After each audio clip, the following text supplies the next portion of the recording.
The Whistler.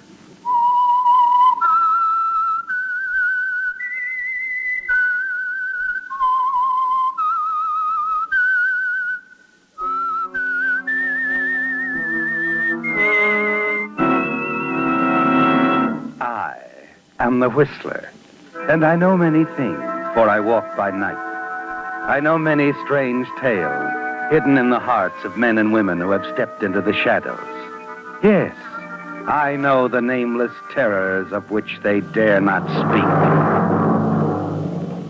Tonight, transcribed, it's The Whistler's strange story, A Case for Mr. Carrington.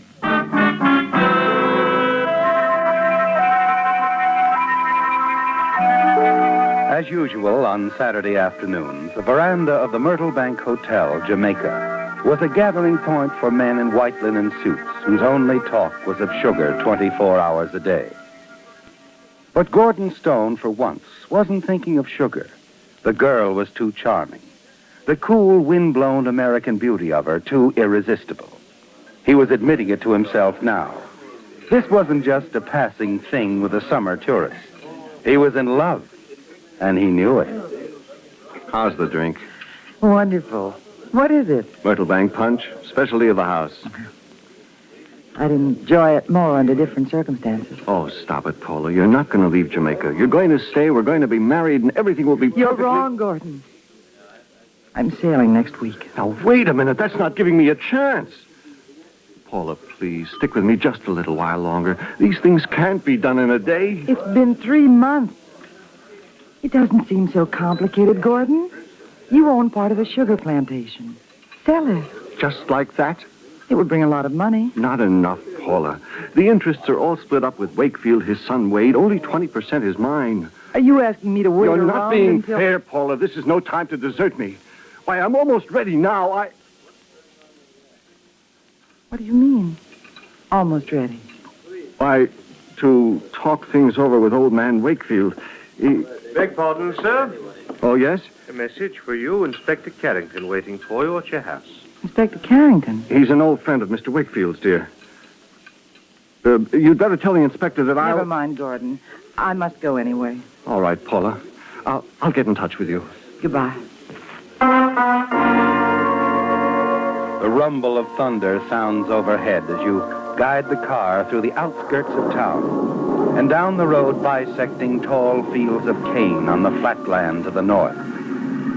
And you wonder, Gordon, if Paula knows, if she suspects there's a reason for those accidental remarks of yours, that from the moment you first saw her, Jamaica became a prison, and the tense, trapped feeling inside you began to build like the storm overhead, and that now, with her final decision to leave you, it's got to break. At your house on the plantation, you brace yourself a little as you walk in to meet your guest. Hello, Inspector. Good afternoon, Gordon. Sorry I kept you waiting. Oh, that's all right. Hated to pull you away from that charmer of yours. But it's rather important, I think. You're meeting with Wakefield this afternoon? Yes, in 10 minutes, as a matter of fact. You know, of course, that the old boy's my closest friend. Went through Cambridge together and all that. And I'd hate to see anything happen. What do you mean? Well, I'd never say this to him, Gordon, but frankly, I'm quite worried about his boy Wade. I understand the two of them have almost come to blows on this hidden proposition. Wade wants to sell his interest. His father, of course, refuses to consider it. Well, it's a sort of chronic condition. No, it's more than that. I think I know human character, Gordon. To get to the point, I'm very much afraid that boy's liable to do something violent. You think it's that serious? It could be, easily. Wade is capable of anything. Such as? Killing his father, for example. Oh, come now, Inspector. Oh, I've seen it before, Gordon. I know that look. He's fully capable of murder. And above all, he's got the motive. Incidentally, I see you have a copy of my book on homicide investigation. Yes, I've had it for some time. A little out of date now. I wrote it in the 30s while I was at the Yard in London. But there's one thing in it that'll be sound as long as there are human beings, Gordon. Given the motive, 9 times out of 10 you've got the murderer. Now, Wade's got the motive, and I'm afraid... Now, don't worry, Inspector. I want you to look out for his father, Gordon. You're with him all the time, the two of you in business together and so on. Well, you needn't say anything to him, of course, but if you suspect that boy's up to anything, I want you to get in touch with my office at once.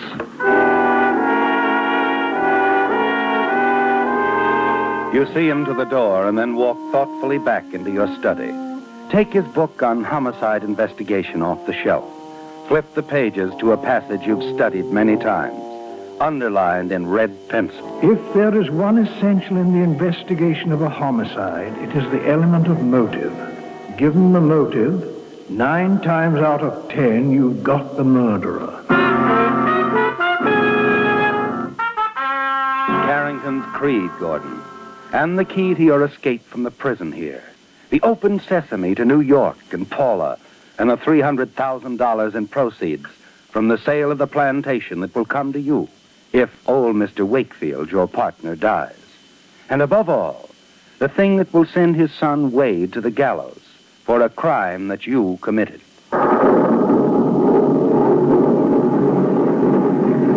Your mind is made up now. There couldn't be a better time, Gordon. The storm, the inspector. It's going to happen tonight.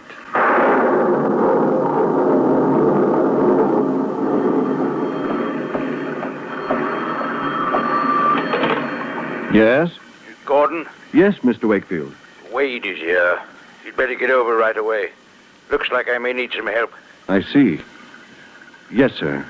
I'll be right over.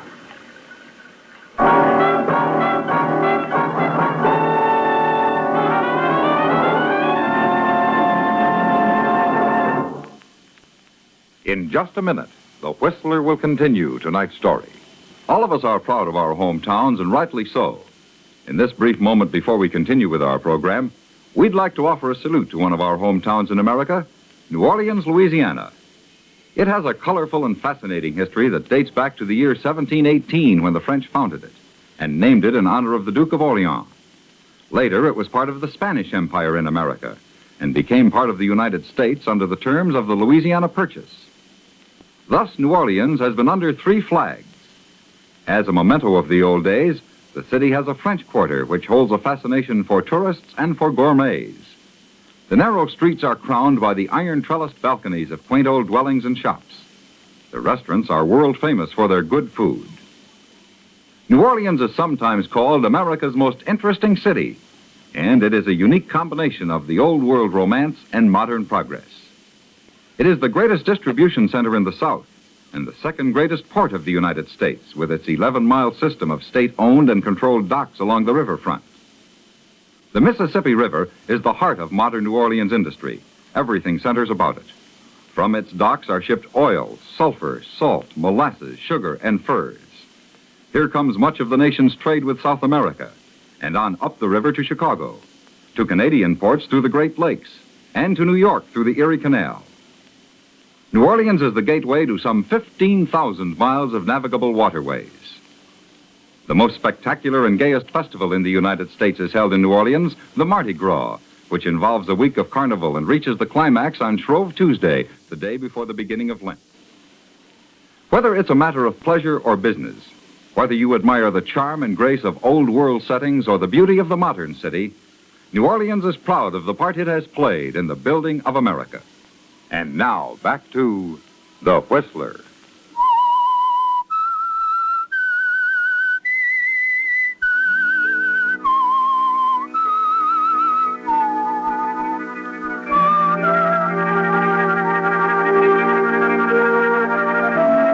The downpour has turned the plantation road into a pair of muddy ruts as you slog in second gear toward Wakefield's big house on the high ground near the gate.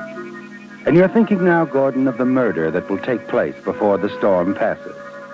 Of a custom-built case for Mr. Carrington, with a motive so strong against young Wade Wakefield that he made a special trip to discuss it with you. You're thinking, too, of Paula and Fifth Avenue, and dinner together at the Colony Club, and a life in which sugar is simply something you put in coffee. As usual, there is a violent argument in progress between father and son when you arrive. Question, Wade. Do you understand plain English? Of course I understand English. I was brought up on it. but I can't understand stupidity. I've operated this plantation for 30 years without your help. Easy now, Mr. Wakefield, easy. Oh, Gordon. You'd better run along, Mr. Stone. My father and I are having a private discussion. And maybe you'd better shut up. Who do you think you're Did you hear talking what to? I said? Well, you're going to say it once too often, old boy. When that happens, let me know. Now, what is it? Oh, the same old thing. He wants to sell his 20% to Hedden. I thought we'd settled that. Well, you were wrong. And now that you're both here, I might as well tell you. Go on. I instructed your clerk yesterday afternoon to draw up the contract. Mr. Hedden and I have already had an understanding. What? The deal, in short, is made. Wait. I'm of age, Father. It's my interest, my money, and my decision. Get out of this house. Do you hear me? Get out. Oh, no, really. Don't you think you're being a little... Get out of here before I throw you out. Well, sorry to leave the old ancestral home. Oh, if you want me, I'll be staying down at the hotel. I'm sorry, Mr. Wakefield, that this had to happen. You'll have to excuse me, Gordon. I think I'd better lie down for a while.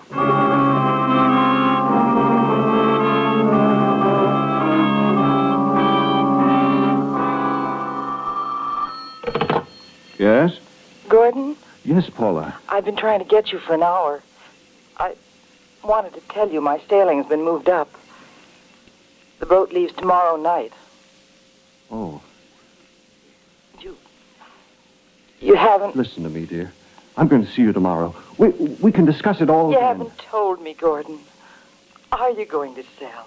I can't tell you now, Paula. I'm sorry. So am I. Goodbye. Dear. Paula! Paula! That's all right, Angel. You'll feel better tomorrow.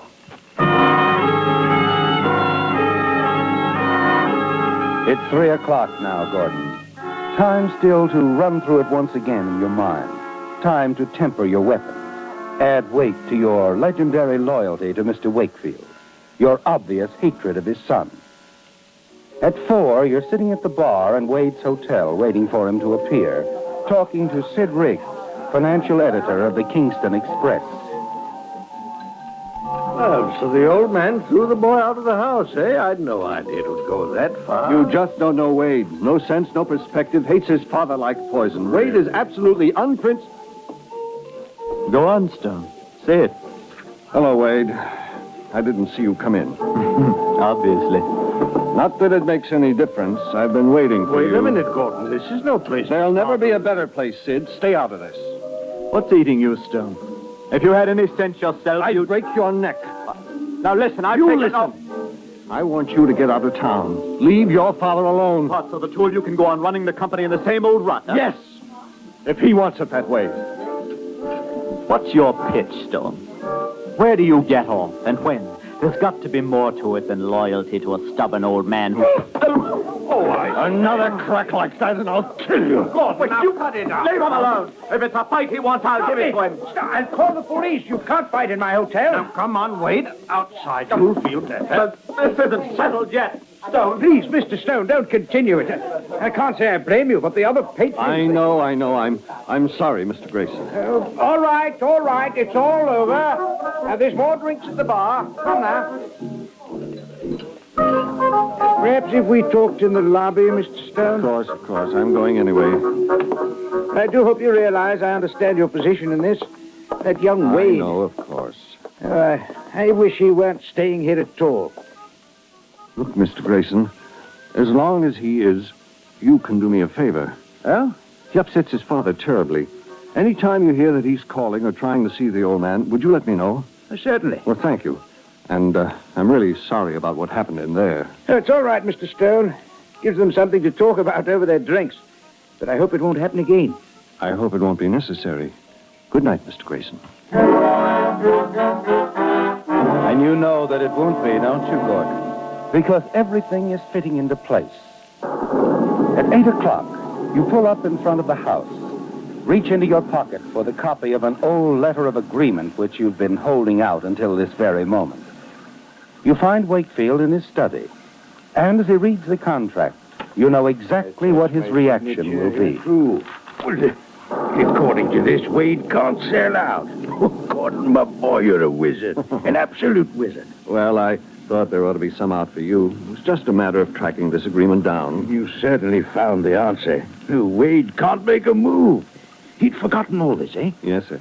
Oh, will I enjoy telling that young I pup. wouldn't be too hard on him, sir. After all... He's got to learn. If he's ever going to be worth anything, he's got to learn. When are you going to talk to him, sir? Going to get him over here tonight. I'll have him here within the hour. You know, I thought that's what you do, Mr. Wakefield. Wouldn't you in my place? I think so, yes, sir. But there'll be words. Wade won't take this lying down. That's why I took a little liberty, sir. So? I told your servants to take the rest of the evening off. You and Wade will have the house to yourself. You can shout his head off. Oh, Gordon, you're wonderful. I made no mistake taking you in as a partner. The drive across the plantation to your own quarters is pleasant, isn't it, Gordon? In spite of the mounting wrath of the storm, there's a tense, expectant feeling, some nervousness, but not enough to destroy the excitement. It's going so well. If there were any doubt that Wade would come out to his father's house, it's erased.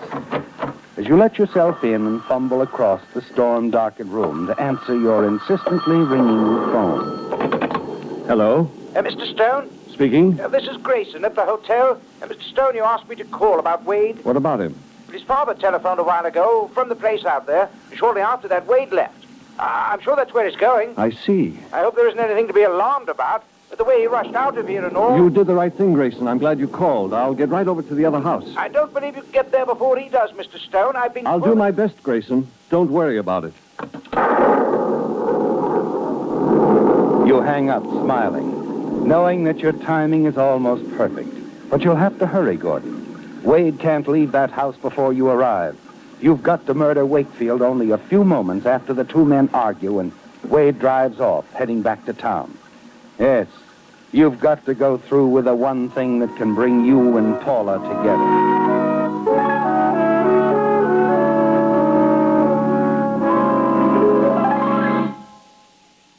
Grinding over the rain-soaked road, you hope that you haven't already delayed too long.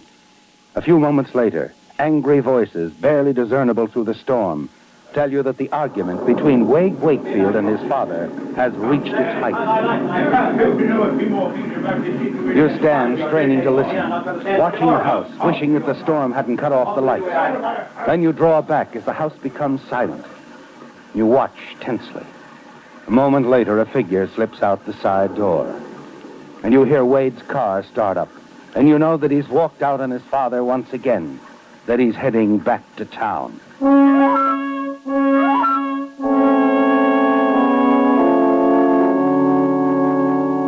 It's simpler than you planned, isn't it, Gordon? Knowing the two of them so well makes it almost mechanical. You even know where to find Wakefield in the dark house. You swing onto the veranda, climb easily up to the bedroom window where he's certain to be lying down, exhausted from his own anger. You peer in cautiously. See him on the bed, moving restlessly. Slowly, you ease the window up.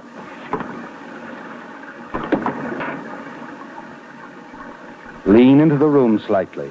Take careful aim at the sleeping figure of old Mr. Wakefield on the bed.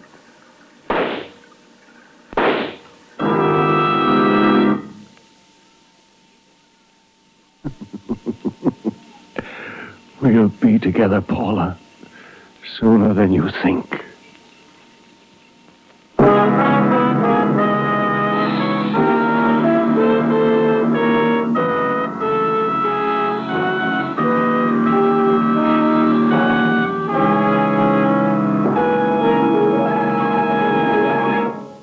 Don't be half right.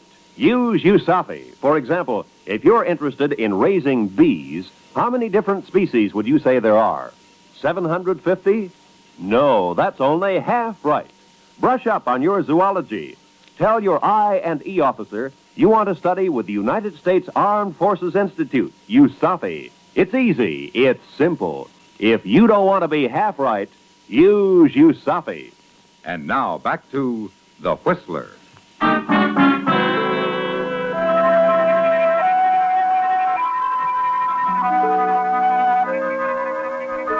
Well, Gordon, the case for Mr. Carrington is complete now. It's simple, isn't it? So simple that the lowliest amateur in Kingston can add up the facts. Come to the conclusion that Inspector Carrington must inevitably reach. That Wade Wakefield, furious with frustration, shot and killed his own father. As the minutes tick by, you pace the floor of the old man's study. Glance up occasionally at the door to the upstairs bedroom, the room which holds the key to all your plans, to Paula, and New York, and freedom. It's only 25 minutes since you called the inspector and described young Wade's crime, when a car pulls up and you hear footsteps on the porch. Oh, come right in, Inspector. You better come with me, Gordon, upstairs. I think the door's locked. Never mind, I have the key.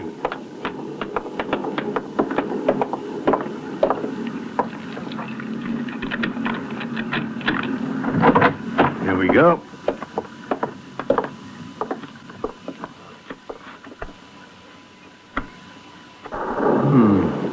Dead, all right. Shot through the head. Yes, it's just as I told you on the phone. I saw Wade raise the gun and... A flash of lightning illuminates the room, and you get a good look at the body on the bed. Your knees buckle as it hits you.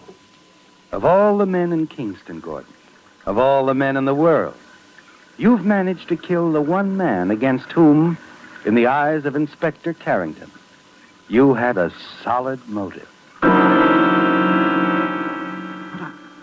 But Mr. Wakefield was... Wakefield's waiting outside in the car. They quarreled. Wade fell and struck his head. His father brought him up here before going for the doctor. Wade. It was Wade. Yes, it was Wade you shot. Funny, isn't it, Gordon? Only this afternoon I was telling you, given the motive. And who had a better motive to kill young Wade than you?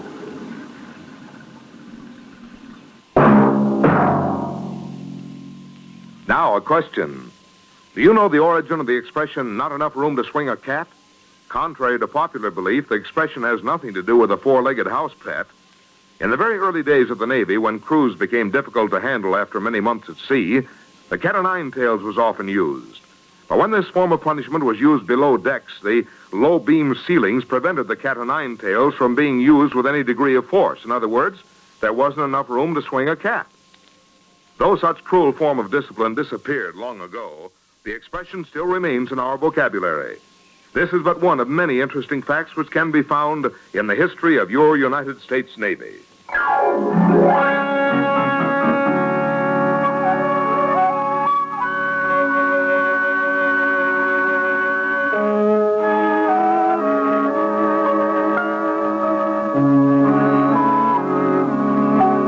Featured in tonight's transcribed story were Bill Foreman as the Whistler, Paul Dubov, Gene Tatum, Larry Dobkin, Eric Snowden, Jack Moyles, and Jack Edwards. The Whistler, directed by Gordon T. Hughes with music by Wilbur Hatch, is produced by Joel Malone and transmitted overseas by the Armed Forces Radio Service.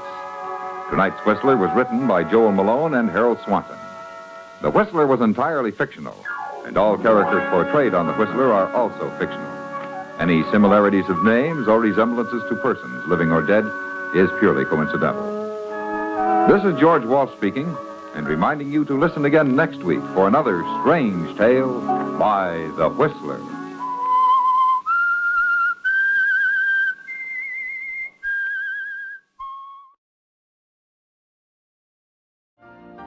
You've been listening to the OTR Gold Network.